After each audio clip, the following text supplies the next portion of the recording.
To witness the fan base of a video game series have a shift in perspective as their respective franchise acquires more installments is not uncommon. Whether or not Xenoblade Chronicles 2 is better than its predecessor is an argument that has plagued fans of the series since the aforementioned sequel released, and the Legend of Zelda fanatics constantly compare releases in their franchise. These debates can prompt valuable discussion, which acknowledges the existence of valid flaws in the games being compared while not disregarding strong assets present within them. However, less frequently occurring but still very much possible are either divides amongst fans or complete revolts against franchises, which form or occur following the release of a game so different, or in New Super Mario Bros. Case too similar, when compared to other installments in its franchise, causing many, if not all fans to cast it out. Kirby's Epic Yarn is a good example, being praised by many thanks to its charming art style and creative level designs, while also receiving criticism due to its lack of difficulty and mechanics that are typically found in Kirby's adventures. Mario Strikers Battle League is a more recent example, its release turning many away from a long-beloved spin-off series due to its lack of content. And while changed views will never halt, perhaps the largest divide in a video game fan base occurred following the release of Paper Mario Sticker Star. Paper Mario released in 2000 and was met with critical acclaim thanks to its fusion of simplified RPG elements and the classic quirky character of Super Mario and his cast of friends and foes. The sequel, Paper Mario: The Thousand-Year Door, released in 2004 and expanded the original systems of turn-based combat and exploration, effectively improving upon its predecessor's ideas in every way. 3 years afterwards, Super Paper Mario released, stripping the series of its RPG-like battle system in favor of a spiced-up variant of Mario's moveset present in side-scrollers, which fit well, considering the game is also played primarily in 2 dimensions, with 3-dimensional travel being a gimmick usable only by one of 4 party members and for limited increments of time. This drastic change in gameplay caused Super Paper Mario to stray from its prequels in almost every aspect, and while many despised this change, the game still received a deserved amount of positivity, with many enjoying the game's engaging story and fresh take on gameplay. 5 years later, however, in 2012, Nintendo released Paper Mario Sticker Star. Prior to the game's release, it was made overwhelmingly clear that turn-based battles and 3D exploration were making a return. In one screenshot, even went as far as to show a partner fighting alongside Mario, reintroducing a system beloved by fans. When the title released, however, it did so as a disappointment. The battle system had been tweaked, now requiring finite stickers just to attack foes, and in exchange for beating them, no experience is rewarded, effectively making the fights pointless. Many other changes were made, but this new battle system and a lack of original characters are the 2 most notable. These were the 2 changes that severed the Paper Mario community, and these were the 2 changes that returned in Paper Mario Color Splash. When this title or its predecessor are mentioned, their unoriginality is what is most commonly discussed, and while the earlier release is certainly hard to defend, Paper Mario Color Splash is brimming with personality that's rightfully so is overshadowed by its pointless battles and other flaws. And so, while the game is far from perfect, let's discuss the personality that Paper Mario Color Splash does have.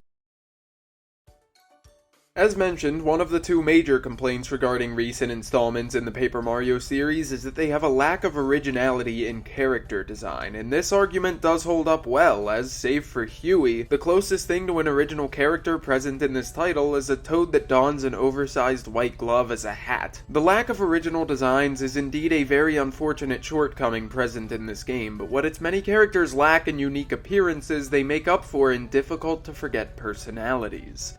Paper Mario is well known for, amongst other things, its ridiculous cast of characters, complete with cocky Teenage Mutant Ninja Turtle copying Koopa Troopas, a power-hungry owner and operator of a wrestling league, and a tribe of cavemen-like creatures who praise a big rock in the sky. The Wii U's installment lacks the creative designs of these characters, yes, but that only makes it more impressive that so many of the generic, hardly identifiable characters have been gifted traits so memorable that their personalities manage to stick in spite of their appearance. Justice Toad may be one of hundreds of red-capped and red-vested toads, but his overly charismatic yet quick-to-scare nature allows him to stand out among the crowd of hundreds of toads that visually are exactly like him. The same goes for the Violet Passage Captain, who, even without his signature hat and saber, is unique thanks to his easy-to-distract nature and the antics he has with the legendary Captain. The Lighthouse Keeper is another toad, but this one is infected with an impressively dignified desire to dance. The Deep Cuts Toad is awfully cryptic, the Card Connoisseur Toad could learn a thing or two about taking social cues, and the Formative Toad Trainworks is eager to please and hard-working at the cost of having a short temper. All of these characters' descriptions are ones that I can confidently transcribe into a script without a need to further research them. And while this isn't an exceptional case by any means, as developers should aim to make their characters memorable, it's undoubtedly impressive that so many of the generic toads in this game have been granted personalities so strong and unique that they can make a memorable impression on players. Even a character like Birdo, who has occasionally been present in Mario's ventures as more than merely a disposable species of lookalikes, has been lent a personality in Paper Mario Color Splash stronger than those which she was given in games with tons of character, like Mario Super Sluggers and Mario Strikers Charged. When I think of Birdo, I think of her flirtatious and brash actions and elaborate set pieces that she prepares for the briefest of cameo appearances, and that bold personality which trickles into other spin-offs was fully realized in this game. The game has many characters, most only making brief appearances, and the developers knew this. With the short moments of screen time that many characters have, they make themselves known with their actions and with their character. The 5 Friends of Piper, a dying Patooey that can be saved through a series of quests, will always be remembered by me as courageous and relentless friends, willing to go to great lengths and heights to save those that they care for. And the Sunset Express conductor, though a minor character, made an impression thanks to his profound love of his craft, which drives him to do so much as actually aid Mario in a boss battle in order to save his train. And speaking of battles, despite them being the source of the primary complaint regarding the game, which is again a valid one, there has been a positive change made to fights in this game. Paper Mario Color Splash continued to bestow new personalities into otherwise bland common designs even within the confines of a battle. Prior releases contained some very unique original enemy designs, and yet very little was actually known about many of these foes. Save for the occasional enemy who would taunt Mario and his crew before beginning a battle, the countless enemies in Paper Mario and its sequel never talked or showcased their personalities in other ways. If players wished to learn about the enticing opponent they were dueling with, they'd be required to tattle them using a specific partner, a slow maneuver which often involved wasting a partner's turn. While this did beneficially reveal the enemy's stats, it did little else. While Paper Mario Color Splash lacks this tattle ability, the enemies in this game instead mutter lines of dialogue during their fights, which can occasionally prove useful, and regardless of how minor they may be, witnessing an otherwise generic Goomba spew a shrewd remark towards Mario, or watching as a folded Shy Guy utters his own weakness and derangement, imbues even the most basic of baddies with personality. The battle system is unfortunately crafted in such a manner that this text is often missed as players are looking downwards at the Wii U gamepad in order to select their attacks, but it's still a welcome addition when it's noticed. Whether in regards to an overly cocky Shy Guy whose spiked hat prompts him to taunt Mario, a Koopaling who, despite having been present in dozens of titles, has been imbued with a more vibrant personality than ever before, or one of the game's few original characters taking the form of a photorealistic slab of meat, Paper Mario Color Splash understands how to make the characters that it does have memorable. The actions of these characters naturally serve to individualize them, but so too do their words. I've already discussed dialogue, but it's worth briefly noting that though what makes a video game script good is largely subjective, Paper Mario Color Splash is arguably far more comedic in its written presentation, with almost every character and enemy present in the release having prepared at least a singular witty one-liner to be delivered to Mario. The game may lack many heartfelt and intense moments when compared to its predecessors, but the comedy within both its script and visuals surpasses, in my opinion, that of any of the series' previous installments. Listening to a Shy Guy discuss the limits he can go to while torturing Mario without raising the game's ESRB rating served as a hilarious surprise, and watching helplessly as dozens of impatient toads yelp about their issues towards Mario before the occurrence of an unfortunate yet comedically timed train accident made up at least partially for some of the game's lesser polished aspects. A game's characters should of course be full of personality, but so too should its world. Rogueport's dirtied roads, dilapidated architecture, and questionable decor made the town one that is difficult to forget, and Toad Town's various districts, all complete with their own attractions, locations also helped the community remain memorable. While the areas present on Prism Island aren't always among the most unique in the series, what occurs within these areas is what grants them much of their personality. The world building of Paper Mario Color Splash, which is often required but not always, is satisfying to enact. The game's many locales are plagued by colorless terrain, structures, and civilians, and restoring these colorless spots is a satisfying activity. Saving a Toad who's been dislocated far from Port Prisma only to find that same individual reunited with his friends is rewarding, and finally having the ability of filling in a massive colorless spot after walking past it in defeat prior is an interesting yet welcome display of progress and a dynamic world. Mario's supply of paint interacting with objects in order to restore them may not be the most creative example of world building, but it's far from being detrimental to the game. While the many locations present in Paper Mario Color Splash again aren't the most creative that the series has seen, they're far from uninspired, and the Wii U's hardware managed to make them appear quite stunning. The game's art style puts an emphasis on Paper Mario's paper aspect, with many of the architecture and natural terrain present in the title being made of cardboard, and many characters suffering from becoming folded, soggy, stacked, and crumpled. This art style is complemented perfectly by the installment's gorgeous HD graphics, as every texture, model, and background looks polished to a significant degree. The game's lighting in particular is very impressive in areas like Red Pepper Volcano and the Sunset Express. The game's main gimmick is obviously its usage of paint to fill in a color-drained world, and the paint itself, which is often flung around haphazardly, looks perfect, as does everything else in the title, and so, while some creativity was again sacrificed in regards to world design, the visuals of Paper Mario Color Splash certainly set a new precedent for the series, which was followed by Paper Mario the Origami King, a game which mixed the beautiful visuals of its predecessor with the creative and distinct areas of the franchise's earlier installments. Lastly, let's discuss the one aspect of Paper Mario Color Splash that consistently acquires the most praise, the game's original soundtrack. With tracks like Dupless Battle, The Ultimate Show, and Attack of the Koopa Bros being present in previous Paper Mario installments, the Wii U release undoubtedly had strong competition in the musical department as well, and the game puts up a fierce fight. Paper Mario and its sequel, while having much variety in their OSTs, have many tracks that can be identified distinctly as being from the aforementioned games, and this is far from a bad thing. Many games benefit from having a defining feature or two that links the many tracks in their OSTs. Super Paper Mario's music can typically be identified thanks to its usage of quirky, pitched sound effects rather than discernible instruments. These audible identities are not bad, and are hard not to come across, in fact. Paper Mario Color Splash has them, but less so than the series' earlier installments. The game's OST has far more variety than its prequels, opting to gift each of its colored sectors, which share common themes, their own musical attributes, leading to the title containing many different genres and styles of music, even when compared to the diversity of previous Paper Mario games. The red-themed areas are often either grasslands or volcanic zones, and their music shares many of the attributes present in most of Mario's soundtracks, while the orange areas, which are themed around trains and western grills, feature blues-based backing tracks. Much of the trek leading to the purple Big Paint Star requires sailing to various islands, which present pirate-themed tracks, and the southern sector of the map houses circus music. Among these varying musical styles, which are linked to specific levels, are also some tracks that are implemented for very short periods of time and introduce even more styles unrelated to all of the others. Shy Bandit's theme is a wonderful example. This track only plays when fighting an enemy who very rarely appears on the map of Prism Island, and features a stealthy, almost Mission Impossible-like tone, but with the ever-so-welcome addition of Shy Guy vocals. Game show music makes an appearance when Sniff It or Whiff It is played, what might as well be a miniature movie soundtrack, complete with dramatic, sappy, and inspiring variants of a singular motif can be heard through Piper's line of side quests. Horrifyingly haunting strings are present in the fight with Shun Guy, and the game even features the main theme of Mario Kart 8, which was ripped straight from the racing game. If not present within the unique personifications of Toads, Goombas, and other characters present in this game, the title's hundreds of witty lines of dialogue, or its stunning visuals, the personality that Paper Mario Color Splash has is undoubtedly contained within the game's surprisingly expansive soundtrack. And so, if nothing else, I'm content with the fact that this game's OST